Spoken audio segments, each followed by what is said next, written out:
am nañ mbégte bu baax a baax di jàkkaarloo yéen fii ci seen émission en ligne di leen nuyu bu baax a baax ci numéro bu yees bi en ligne bi nga xamante ni da ngeen ko safoo di ko suivre tout le temps fii ci dakaractu.com ak Dakaractu TV nuyu leen bu baax a baax rawatina mbokk internet yi ñuy seetaan fépp ci diaspora sénégalaise bi am mbégte bu baax a baax.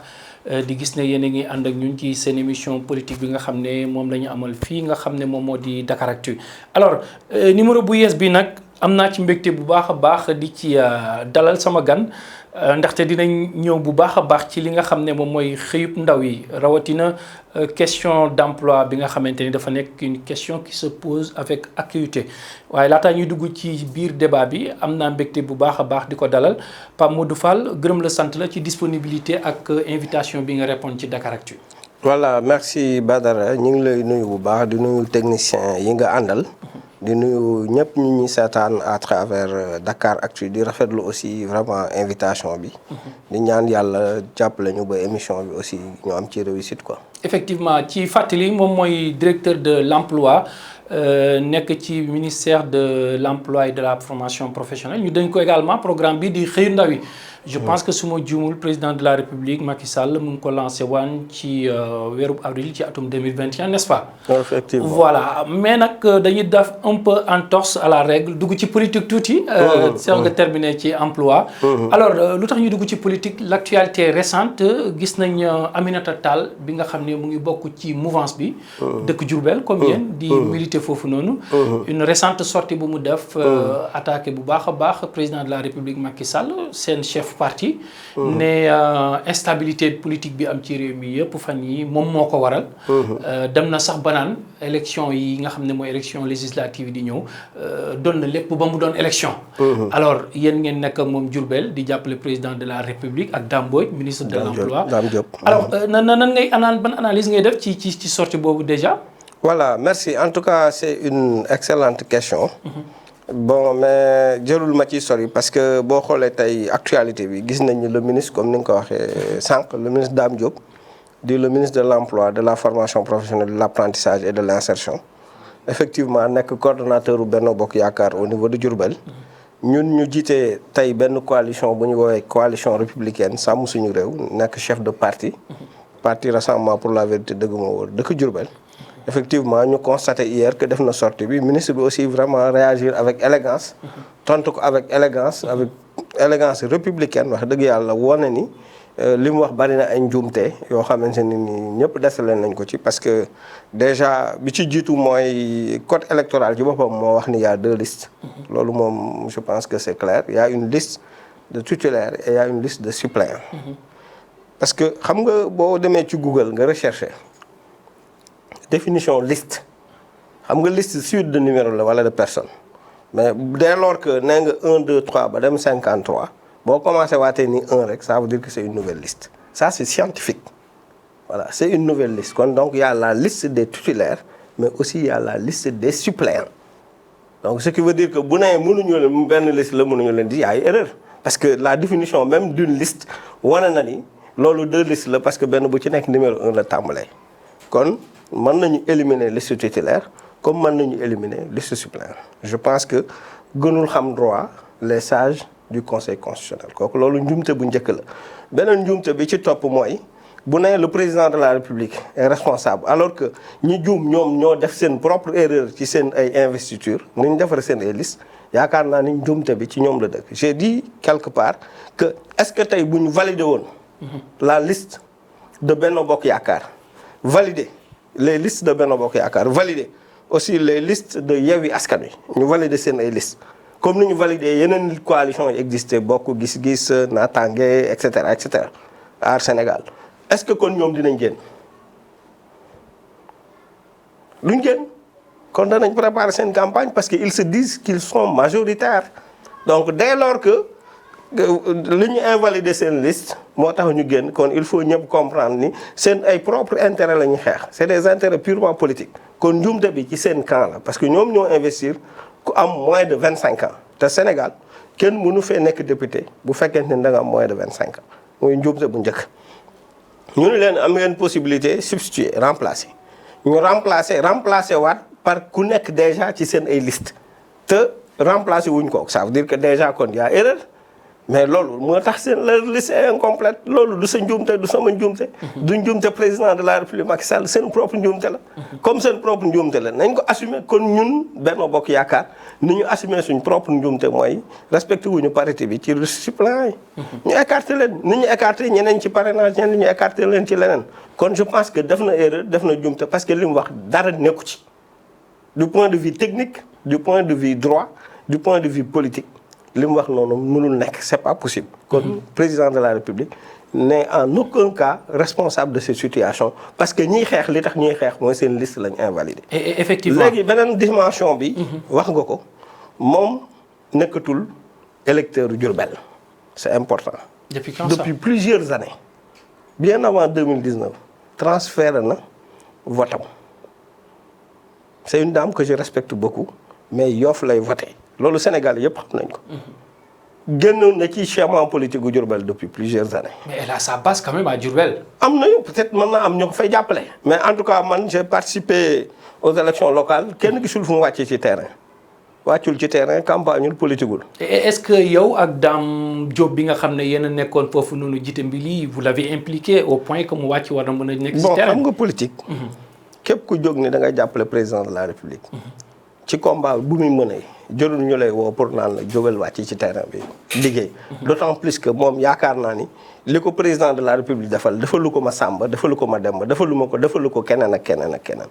mooy ñu jox la conseil économique social environnemental nga gérer ko pendant 5 ans loolu je pense que kuñ ko cëral rek ci benn état cëral nañ la dooleel nañ la may nañ la possibilité pour vraiment nga taxaw sa réer contribuer beneen erreur mooy bon moom aussi yow tamit xam nga ni koo xamante ni nekkoon na ministre du temps de Abdou Diouf nekkoon ministre du temps de Wade ñëw occupé li mu occupé du temps de Macky Sall mais dafa war a dem retraite. moo tax ma ne elle n'est pas la seule dans le landerneau politique non je suis d'accord. ni nga ko mën a limee noonu nga mën a limee ñeneen aussi. waaw mais ñeneen ñan. parce que ñeneen ñan. elle n'est pas la seule. non je suis d'accord mais ñeneen ñan mais quand même ce qu'on peut dire aujourd'hui mooy ñooñu dañu war a dans tous les cas que mu doon moom wala keneen wax yàgg nañ leen ko wax. dañu war a bàyyi jeunes yi taxaw ci terrain bi occuper rang yi comme ni ñu ko defee. beneen dimension bi may wax mooy ñun ñëpp Diourbel lañ dëkk il faut faire une enquête ban cadre diourbellois ban cadre diourbellois wala ñaata cadre diourbellois la mas a promouvoir bañ nekk ministre wala bañ nekk ci direction nationale ak opportunité yi mu am yëpp ban cadre te tey boo xoolee le ministre Dame Diop minimum man nga yow sax mën ngaa citer 4 directeurs wala directeurs généraux yoo xamante ni tey moom moo leen promouvoir voilà bon y a ONFP xam nga directeur général ONFP qui est de Diourbel xam nga ma man directeur de l'emploi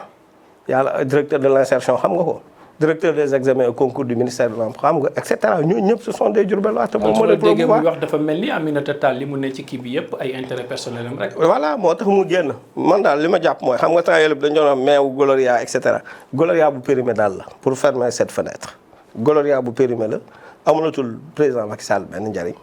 parce que politiquement amatul base. parce que ku am base politique doo transférer sa électorat doo transférer sa circonscription électorale voilà loolu la bon je la respecte beaucoup jàmbaar la def na lu bari mais pour le moment je pense que sortie bi mu def elle est très maladroite. te je pense que ñu bari regretter nañ ko lu jar a regretter la parce que contexte bi ak li mu profité ci pouvoir Macky Sall waru ko pousser pareil moment muy waxee ni mu waxee. ça c'est mon point de vue personnel. et je l'assume. mais est-ce que gisoo ni y a un problème y a problème bu ñu demee ba nga xam ne ñi nga xam ne sax ñu ngi ci mouvance présidentielle yi bi bu ku mel ni moom muy xarab ni mel ci contexte bi nga xamante ni nii mu ngeen. waaw li tax muy xalab moom da cee gisul boppam Badara je pense que loolu débat la boo xamante ni c'est clair tey bu fekkoonte ni dafa nekk ci schéma bi. nekk ministre wala mu nekk dara ministre d'État wala mu jiite benn institution lu def sorte même c'est clair c'est pour ses propres intérêts moo tax muy def comportement bi mu am c'est tout simplement ça. Oui. alors génneem day ñëw suite ak yenn ci ay incidents politiques yi nga xam ne am na seen diggante ak opposition bi Ousmane Sonko muy njiital Pastef njiital opposition bi sax bu ñu ko mënee wax gis nañ li nga xam ne moom moo am àjjuma ji passé ñu aay leen ne ñoom duñ def seen rassemblement doomam sax xaw na bañ a dem jàngi ji moom ñu tere ko mu dem julli ji àjjuma defar na beneen sortie nee na le 29 kenn du ko confiné dañ koy rey wala ñu daal di ko jàpp tëj ko waaye kenn mënu ko teree mu génn gisoon ne dans un pays dit pays démocratique pays de droit am na sañ-sañ daal di vaquer si ay occupation d'autant plus que yoon toppewu ko dara. mais am na sañ-sañ vaquer ci ay occupation kenn terewu ko d'ailleurs la preuve bi muy def conférence de presse boobu dafa génn n'est-ce pas dem déplacé wu dem fi mu defee conférence de presse. tere ngeen ko génn nag. voilà mais dañu barricader des allées menant vers sa demeure côté bii ba côté bële un citoyen boo xamante ne il est libre de tout recours fu mu neex dem fu mu neex. waaw léegi ma expliquer la est-ce que bëgg-bëggu kenn nit war naa tax dëkk bi déstabiliser wu est-ce que bëgg-bëggu kenn nit war naa tax jàmm ak salaam bi reñ ci dëkk bi jóge fi xam nga da nga poser question bu am solo xam nga sànq nee naa la ci sama explication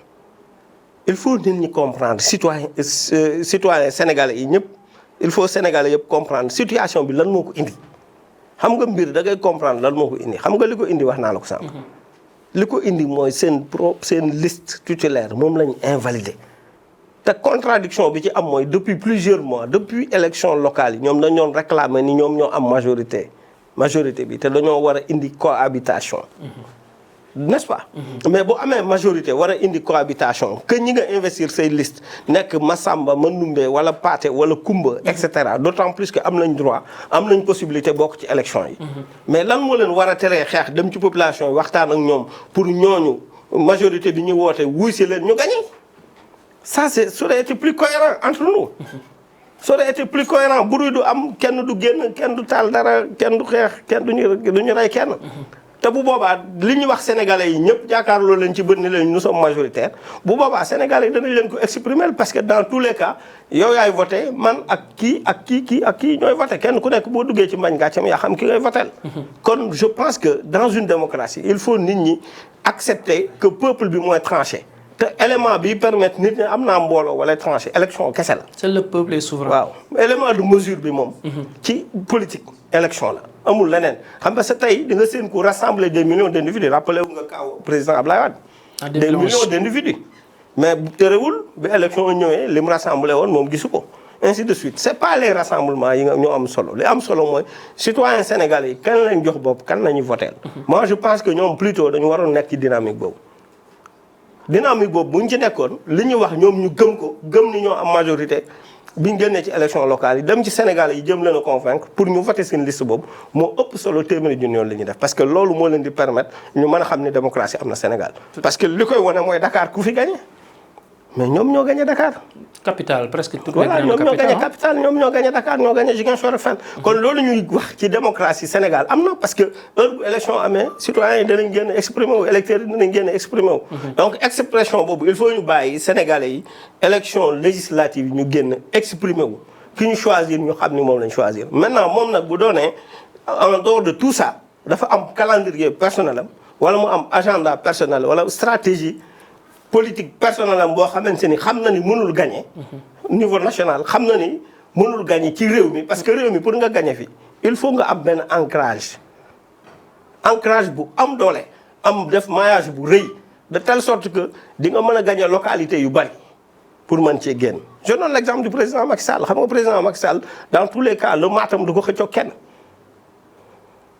en général zone boobu boo ñëwee Fatick zone du ko xëccoo kenn ça veut dire que nit ki bu fekkente ne day woote leader national bëgg ni dafa yore réew mi ëllëg li muy liggéey da ko war a liggéey ci terrain bi politiquement ba nit ñi apprécier ko man koo voter en masse ci kaw li mu liggéeyoon comme ni ko président Macky Sall defoon bu boobaa bu élection ñëwee nit ñi mën nañ koo voter mu gagné bu gagné nekk président de la République moom nee na loolu la bëgg mais pourquoi vouloir coûte que coûte déstabiliser le pays mais bu demee ba xam ni peut-être moom am na lu mu échoué am na lu mu raté mooy li mu bëggoon nit ñi toppuñu ko ci te nit ñi comprendre nañ jeu politique ak manipulation yi muy def depuis plusieurs mois léegi toppatuñ ko ci lu bari mu xam ni chemin bi mu jël mu chemin démocratique mu gagné élection par les urnes am na ci jafe-jafe am na ci problème nit ñu bari toppatuñ ko ci mu bëgg a reculer ni je vais essayer de déstabiliser le pays pour mën a indi benn instabilité pour man ci profito mais loolu les Sénégalais ne vont pas l'accepter. Les Sénégalais ne vont pas l'accepter. Alors tey jii suba je m'amusais un peu à faire benn genre di xool li nga xam ne mooy la presse française j'ai vu que le président Emmanuel Macron tey ci suba parti opposition yu bëri mu ngi leen doon consulter. waxtaan ak ñoom parce que tout simplement xam nga ne. il n'a pas la majorité absolue. ci président ci assemblée nationale ba. et je me suis dit tiens bien voilà est-ce que mbir mi xaw leen a tiital tuuti. non xaw ñoo tiital. xam nga man nee naa mun nga ma ne peut-être contexte yi bokkul réew mi bokkuñu ak xam nga man je suis démocrate. je suis un libéral. bañ naa ko ba parti bi ma yore ci libéralisme la bokk. tant que population yi ñu ngi dajaloo ci seen biir. désigner kenn. moo xam président de la République moo xam député bu ñu yóbbu ci assemblée nationale. moo xam ki ñuy jox commune ci maire bi loolu mooy démocratie. parce que li ñëpp bokk la ñu choisir kenn yow kat lañ bëgg nga jiitu. gérer moi je suis pour les libertés. te loolu mënul am lu dul nit ñi accepter ni urne vote moo mën a changer affaire yi. mais pas tension ak violence. dès lors que nit ñi accepté nañ loolu même tey ak situation lu mu critique nit ñi def ba gagné Dakar bu fekkoonte ni dynamique boobu def nañ ko peut-être mën nañu gagné Sénégal il faut ñu bàyyi règle démocratique yi tourner. mais mënuñ ko def tant que ñu ngi leen di kale ci système de parrainage bi aussi. mais attention xam nga système de parrainage. filtre la. mais quand même filtre la boo xamante ne nii. képp ku nekk candidat concerné la. moi j'ai beaucoup travaillé sur le parrainage waaw képp ku nekk candidat concerné la. d'ailleurs la preuve ñu bari réussir nañ. problème yi ñuy wax difficulté yi ñuy wax filtre yi ñuy wax obstacle yi am na ñu bari ñoo xam ne surmonté nañ ko ba jàll. je peux citer Aar Sénégal amuñu benn problème je peux citer d'autres coalitions boo ko gis-gis naataange et cetera et cetera. même wàllu Sénégal la grande coalition wàllu Sénégal amul problème. investiture am def na ko correctement jàll. même bu fekkente ni ñoom seen intercoalition boobu ñuy wax. yow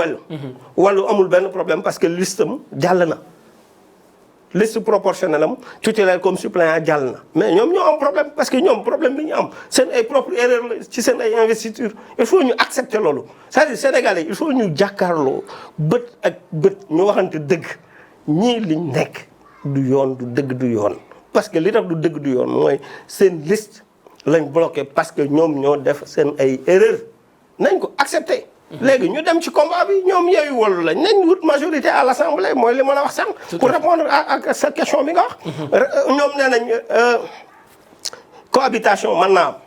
mais boo nee cohabitation mën naa am mais da ngay dem ci Sénégal yi nga waxtaan ak ñoom jëm leen a convaincre ñu voter la pour cohabitation am mais loolu pour mu am il faut nit ñi voter tranquillement il faut nit ñi voter sereinement. mais tamit ñu respecter processus électoral bi aussi. processus électoral bi respecté nañ mu am objectivité ci bépp lépp lu ñuy def ci processus. moom laa lay gis nga processus électoral code la ay texte la. tey am na ñoo xamante ne ni nit ñi yaakaaruñu woon ni duñ jàll te jàll nañ ñoom ñoo def seen ay erreurs quand même xam nga loolu ça n'a rien à voir avec le processus. ki nga xam ne dañ ne ko yow nit député mënut a am 25 ans mu dugal ci listam ko am 22 ans mais yow loo ci man lu ma ci man lan la ci président de la République Macky Sall man mais loolu seen jumte la ba pare nga changé waat ko ak keneen koo xamante ni yow investir nga ko ci liste suppléant ba pare yow loo ci man lan laa ci man mais du suñu erreur seen propre erreur la nañ ko assumer avancer xool ñoom en tant que opposition comme ni nga ko waxee nan la ñuy regrouper woo pour créer cohabitation bi ñu wax te loolu mënul am ci lu dul sérénité ak calme ak dem voter tranquillement ki nga xamante ni mooy gagné au soir du 31 juillet mu gagné loolu mooy démocratie. il faut que ñu accepter règle démocratie. il faut ñu accepter que suñ ay propre intérêt warul tax ñuy diaboliser warul tax ñuy manipuler nit ñi ci loo xamante ni suñ propre njuumte la. effectivement ñu daaneel ci politique bi laataa ñuy dugg ci wàllu emploi Diourbel bi nga ne yow ak sa parti RV dëgg moo wër ak ñoom Dame Diop ñi nga xam ne yéen a nekk ci coalition bi est-ce que yéen a ngi koy waajal ak xel bu dal foofu ci Diourbel. waaw ñoo ngi koy waajal bon comme j'ai toujours dit élection moom yàlla mooy fal mooy folli l'essentiel mooy boo engagé wu ci élection li nga war a def na nga ko def rek mooy dem ci ñiy voté nga jëm leen a convaincre proposer leen li nga xam ne moom nga leen di proposer jëm leen a convaincre pour ñu voter. surtout boo leen xalaatee le syndrome des élections locales. voilà moom laa la wax l'essentiel mooy. nit ñi léegi kenn mënatu leen nax da ngay dem jëm leen a convaincre ci jëf jëm leen a convaincre ci wax. par rapport ak li nga nar li nga xamante ni pour le moment bëgg nga ko mënoo ko. mais boo àggee ci benn station bi di nga ko mën. jéem la mën a convaincre ci accompagner leen ci li nga jot a yore ku si néew ñu gis ci seen bopp xam ni kii kat peut-être bu jëmee kanam ñun danañ gën a jëm kanam parce que politique lépp dafa lalu ci espoir lépp dafa yalu ci yaakaar nag moom bu ko nit amee ci yow da ngay fexe ba mu tas. c'est ce que j'ai toujours dit nañ dem ci population yi waxtaan ak ñoom jéem leen a convaincre ñu voter ñu et je pense que département moo gën a acceptable moo gën a neex a jël ci état que commune. ça c'est mon point de vue parce que boo xoolee donc commune rurale yi majoritairement ñu ci bari bu ñu jàppale le président de la république bu fekkente ni liggéey nañ bu baax ci commune chef de lieu département bi rek yàlla mën naa def ñu am ci ndam sans trop de difficulté. voilà donc loolu nag mooy li ñuy def ñun. ñu fa investir. ñun le président de la république Macky Sall dinañ ko jàppale ci liñ man dinañ ko jàppale aussi au niveau de notre coalition nga xamante ni sous coalition la de Benno Bokk Yaakaar. la coalition républicaine sàmm suñu réew. effectivement alors may fàttali ñu ñuy seetaan ñu ngi dalal ki nga xam ne moom mooy Pape Modou Fall moom mooy jiite parti bii di RV Dëgg Moo Wóor nekk également directeur de l'emploi ci ministre de l'emploi et de la formation professionnelle ñu dénk la également programme bii di xëyu ndaw wi. nga xam ne président de la république mu ngi ko mettre en place au mois d'avril en 2021. alors ñu dégg la nga ne même pas à moins d'un an même de la mise en place de ce programme plus de 64 000 emplois am ngeen ko fii ci Sénégal. est-ce que xalaat nga ne reflété na demande pressante bi nga xamante ni moom moo am au niveau des jeunes présentement. voilà donc c'est une excellente question bon may rappeler ni le programme le ministre lañ ko dénk le ministre de l'emploi lañ ko dénk moom kenn ku ci nekk mu am lu mu la ci cëral par rapport ak pilier ak volet yi nekk ci programme d'urgence bi parce que programme d'urgence bi ay pilier la pour répondre à cette question dafa am pilier bu njëkk bu ñu woowee le recrutement spécial recrutement spécial boobu moo nekk le recrutement spécial de 65 000 jeunes la ñuy recruter donc recrutement boobu moom moo joxee 64 802 yi nga xamante ne ni moom la ñu recruter ci volet recrutement spécial 65 000 jeunes ci 8 métiers tey boo xoolee ñenn ñi ñu ngi UCG boo xoolee ñenn ñi ay stagiaires lañ gis nga la dernière fois bi Sénégal di jouer ak Égypte ñu soloon gilet yooyu yëpp ay stagiaires lañ dañ leen recruter am na ay volontaires de la santé am na ñu nekk ci tourisme. sur des secteurs. voilà waaw secteur yu bari la éducation 5000. y a sécurité ñii ci cadre de vie lañ leen dugal ñi ñu dugal leen donc ci service civique national ñi nekk ay animateurs socio-éducatifs ñi nekk ay stagiaires et cetera et cetera donc comme ni ma la koy noonu la ñu répartir de 65 000 emplois ñii ñu jël leen ci convention état employeur ñii ñu jël leen ci ay projets yoo xamante ni nii donc ñooy contribuer comme promouvoir. mais ñu fi nga wax nii dafa am solo trop le terme convention état employeur mais est-ce que yéen a ngi descendre sur le terrain yéen a ngi def vérification. est-ce que li nga xam ne moo di pacte bu leen boole ak les employeurs. parce que su ma juumul dafa mel ni da ngeen di fekk employeur boo xam ne peut-être am na ñu mu jël.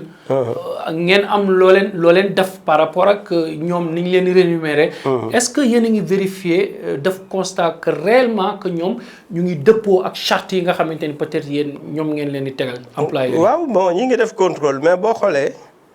ci programme d'urgence bi la convention état employeur yàgg naa am parce que am na depuis 1987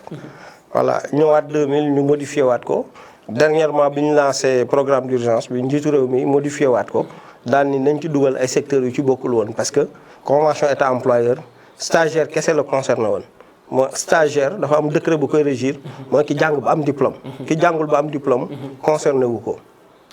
am na secteur yoo xamante ni aussi demu ci woon mooy ay agriculture rek ay yenn secteurs yi nekku ci woon te tey kenn ku ne gis na ni Sénégal am na ci parti yoo xamante ni am na emploi yu fay créer pour ñu mën leen accompagner comme les groupements de femmes yi nekk ci dans la transformation des produits locaux ay céréales ak yooyu gis nañ ni bari nañ fépp ci réew mi quoi léegi nag ñooñu président de la République dañu ni dañ élargir convention bi dugal ci agriculture agrobusiness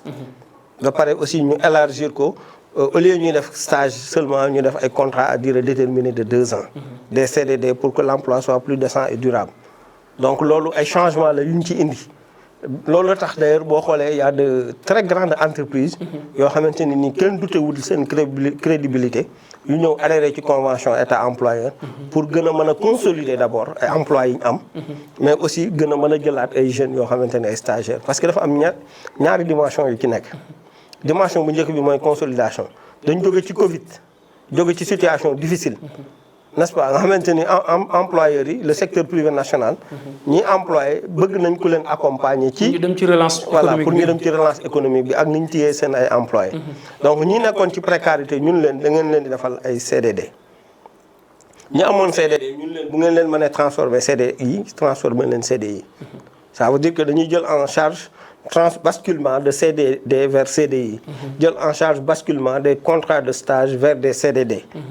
jël en charge emploi précaire yi ay journaliers ay saisonniers et cetera ñu basculer leen ci en stage d'apprentissage parce que ñi nga xamante ni amuñu benn diplôme léegi dañ cee bokk mais ñooñu ay contrat d'apprentissage lañ leen defal. voilà contrat d'apprentissage yooyu nag bu amee benn période dañ koy transformer en contrat à durée déterminée. mais bu ñu demee ba mokkal. voilà dañ koy transformer en contrat à durée déterminée. après ñu transformer contrat en durée déterminée en CDI. voilà donc parce que boo xoolee globalement tey mën nañ ñu ëpp ñu jël. ay entreprises yu mag la ñoo kenn mënul dute ci seen crédibilité. te ñooñu li tax contrôle bi du yomb mooy ñooñu virement la ñuy fay. xam nga contrôle bu fekkente ne nii kii fay day fay par virement bancaire. ça veut dire que am na traçabilité. effectivement par rapport ak montant bi ñu koy versel ak moom li muy versel. ñi nga xamante ni mooy ñi ñu fa nekkal. te dañuy envoyer seen ay état virement chaque mois. voilà dañuy envoyer seen état chaque mois. mais ñi nga xam ne dañu yore ay PME simple. ñooñu day am ay documents yu ñu leen di wax ñu fournir ko comme ay certificat administratif ay déclaration sur l'honneur yu wane ni ñoom fay nañ n'est-ce pas ñi ngi fay jeunes yi te indi nañ seen ay liste d'émargement yooyu yëpp ay éléments de contrôle la yoo xam ne tey ñi ngi koy def mais may rappeler ni programme d'urgence bi li ko gën a yëkkati mooy jàppale secteur privé bi ci wàllu emploi plutôt que di teengal wala di dëgëral di gën a indiwaat ay jafe-jafe looloo tax boo xoolee ci budget national Sénégal rubrique bi ci convention bi di génne ci indicateur bi dañ ko def emploi du secteur privé aidé ça veut dire que ci dimension boobu lañ nekk te programme d'urgence bi ñetti at lay couvrir 2021 2022 2023. tout à fait voilà. alors Diourbel bu ñu doon wax pàcc bu mu am ci politique d'emploi boobu noonu yéen ñi nga xamante ni ñoo fa nekk ndaw yi tamit. soxla nañ ko de. dawalum Jakarta beeg sareet yeeg voiture yeeg yooyu noonu xam nga ñu ñuy wax. waaw non Diourbel moom vraiment ñun moom côté boobu vraiment accompagné nañ fa chef d'entreprise yu bari. accompagné nañ fa aussi ay jeunes jël nañ fa jeunes yu bari parce que boo gisee emploi dafa lié ak employabilité. te comme emploi dafa lié ak employabilité am na ci jeunes yi comme ni nga ko waxee sànq ñu bari dañu amul métier. amuñu métier amuñu qualification. te xam nga boo amul métier amoo qualification premier niveau d'orientation bi dañ la war a orienter pour ñu former la d'abord pour nga am métier am qualification. donc looloo tax structure yi yore wàll boobu dañuy intervenir pour mën a financer formation yooyu parce que formation professionnelle dafa nekk lu nécessité matière première. maanaam dafa cher. bokkut ak comme kii ñëw nga koy jàngal langue ak yooyu boo amee benn salle de classe da nga ñëw rek jël secret bi di jàng. alors que formation professionnelle bu doonee électricité. il faut avoir des outils.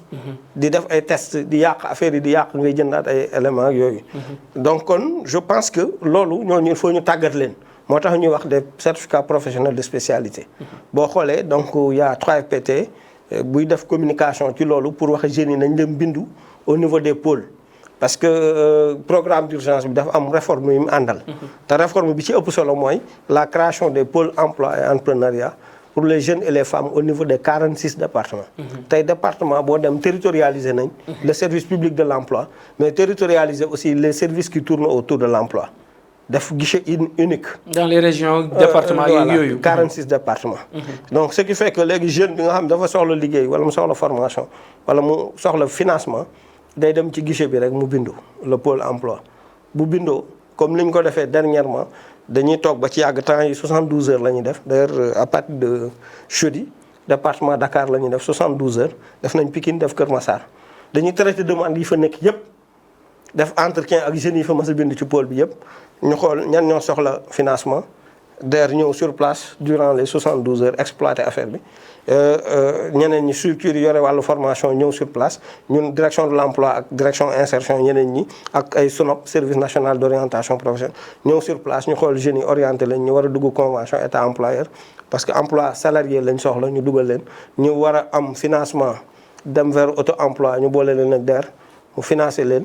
ci seen ay projet d'autonomisation parce que financement yi aussi il faut nit ñu comprendre souvent ñu lever un amalgame naan non et cetera parce que dafa am 3 types de financement dafa am nanocrédit il y a des points nanocrédit les montants dépassent rarement 300 000 boo ñëwee femme bi ñëw ci quai de pêche bi am na possibilité ji leb 50 000 quoi loolu ay nanocrédit la. mais aussi il y a des crédits autonomisation barre bi 1 million la. kooku laajul plan d'affaires. maanaam laajul nga bind un projet. laajul business plan. da nga ñëw rek loo bëgg a def nga ni lii laa bëgg a def lii laa bëgg a def poulailler laa bëgg ubbi ñu xool et cetera est-ce que avec 500000 600000 mën nga ko ñu financer la ci loolu. par contre bu fekkente ne nga bëgg a def nag un grand projet par exemple ouvrir benn groupe de presse bu mag ak des studios yooyu c'est un grand projet c'est des millions bu boobaa il faut écrire le projet. écrire am plan d'affaires am lépp ñu ñëw experts yi étudier ko mu am rentabilité ñu def ko notation xool projet bi ban note la am. ñi ci war a suivre ba nga mën a am financement suñ pensé que le projet est bancable. donc noonu lay demee noonu lañ koy étudier 72 heures yëpp looloo tax vraiment résultat yooyu am. parce que chiffre 64000 bi li ko augmenté ces derniers jours loolu la. nous avons fait 72 heures à Pikine nous avons fait 72 heures aussi à Keur Massar cette semaine à partir de jeudi nous allons faire 72 heures au niveau du département de Dakar. tout à fait. Pape Modou Fall gërëm naa la sant naa la émission bi neex na waaye temps bu ñu cëraloon yokk na ci waxtam ñu ngi lay gërëm di la sant ci disponibilité bi di la bàyyi ngay tàggoo ko internet. voilà donc ñu ngi lay remercier aussi ci opportunité bi nga ñu jox pour que ñu mën a wax ci xëyu ndaw ñi comme ni ñu ko waxee donc 64 802 emplois créé nañ ko. ci objectif wu 65 000 emplois ci pilier bi concerné emploi salarié bénéficiaire u DER sur les projets ëpp na 86 000 actuellement ñi am bon de formation ëpp nañ 10 000 et cetera di formé wu donc loolu mooy partie bi nga xam ne moo concerné emploi tey ñëpp teg ci seen bët gis vraiment li ci njiitu réew mi liggéey gis li ci ministre Dame Diop liggéey gis liñ ci liggéey au niveau des structures yi évoluer ci domaine boobu. beneen volet bi mooy côté politique bi posé nga ma ci ay questions yu am solo ma ciy répondre encore une fois di lancer un message les jeunes sénégalais que l'État est en train de mettre en place des mécanismes ay dispositifs yoo xamante ne nii tey dana permettre ndaw bu ci nekk mën ci gis sa bopp à condition que donc liñ lay teg ci orientation ak conseil nga mën koo suivre aller au niveau des pôles emploi entrepreneuriat inscrire fa xool lan nga bëgg a def ñu orienté la nga def ko état accompagné la ci loolu. beneen volet bi mooy volet politique dañ leen di woo souvent ci naka su dul noonu d'ailleurs j'ai entendu dire que ñu naan ay concert ou casserole et cetera à partir de mercredi 20h foofu aussi je profite de l'occasion pour lancer un message. sama message mooy ñun waa coalition républicaine sàmm suñu réew. ñun ñoo wax ni képp koo xamante ni jàpp nga ni président de la république Macky Sall liggéey na ci réew mi lu am solo mercredi yow tamit génneel yore sa casserole. parce que scientifiquement il est prouvé que signal plus bruit égale bruit te képp koo xamante ni nii bañ nga wala nga feebar wala dara dal la boo bañee am problème ci moment boo xamante ni nii lu nekk mën na cee xew comporté wul ni ñenn ñi di comporté woo. ce que je dis là est scientifique signal plus bruit égale bruit. na ñëpp génn ñoom aussi ak seeni casserole wane ni kontaan nañ ci liggéeyu président de la république Macky Sall ñun loolu mooy suñu xalaat loolu mooy suñu gis-gis parce que bu boobaa dana wane ni Sénégal tey sabotage perturbation ak manipulation nekkuñu ci le président de la république mi ngi def réalisation yu am solo le président de la république mi ngi changer considérablement le pays il y a des chantiers les autoponts sont là les ponts sont là les infrastructures yi ñu ngi fi les infrastructures sportives la carte universitaire est élargie tey les centres de formation plus de 100 milliards la ci président Macky Sall def foo dem ci Sénégal am na centre de formation sectoriel barki démbul la ñu inauguré le centre de Goudiri keroog ñu inauguré le centre de Thiep centre de Goudiri centre agroalimentaire la lu musul am ci Sénégal centre de formation agroalimentaire le centre de Thiep centre horticulture la boo demee Saint-Louis am na centre tourisme hôtellerie nga dem Ziguinchor pareil ainsi de suite njiitu réew mi ngi changé Sénégal